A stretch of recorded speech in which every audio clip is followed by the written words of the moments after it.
જેવા વિચારો આપણે કરીએ ને એવા આપણે બનીએ છીએ.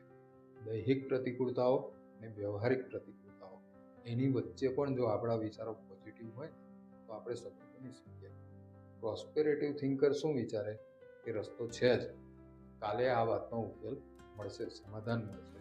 અને પોવર્ટી થિંકર શું વિચારે, લે હવે શું કરવાનું, મરી ગયા, મારું શું થશે, કોઈ મદદ જ નથી મળતી.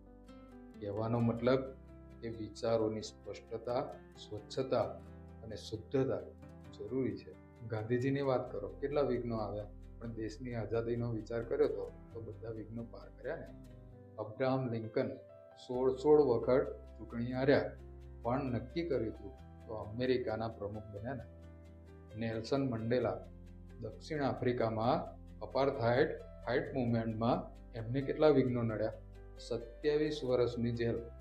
વિચાર તો કરો, વિચાર પણ અઘરો લાગે, કલ્પના અઘરી લાગે, તો પણ એ દેશના દક્ષિણ આફ્રિકાના પ્રથમ રાષ્ટ્રપતિ, કાળા રાષ્ટ્રપતિ બન્યા. કોઈના પ્રત્યે કુભાવ રાખીએ, ઈર્ષ્યા રાખીએ, સ્પર્ધાત્મક ભાવથી ખરાબી છે તો એનું ખરાબ થવાનું છે ના, ઉલટું આપણા જ મન અને બુદ્ધિ બગાડવાના છે.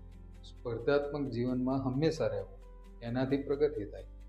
સ્પર્ધામાં હું મારા હરીફથી આગળ નીકળું એવું વિચારવામાં વાંધો નથી, પણ મારો હરીફ પાછો પડે એને નુકસાન પહોંચાડીને હું આગળ વધું, આ હિંમતા છે, શું વિચાર છે. વિચારોની સ્પષ્ટતા અને સ્વચ્છતા એટલે કે સાત્વિકતા જરૂરી છે. વિચારો કરતાં કરતાં ધ્યેય નક્કી થાય. એ કામ શરૂ કરતાં પહેલાં 100 વખત વિચાર કરવાનો, ફાયદાનો, નુકસાનનો 100 વખત વિચાર કરવાનો, પણ એક વખત નક્કી કર્યા પછી એ કામ ચાલુ કરવાનું. અને એ ચાલુ કર્યા પછી ગમે એટલા વિઘ્નો આવે પણ ઊભા નહીં રહેવાનું. આને કહેવાય વિચારોની દ્રઢતા.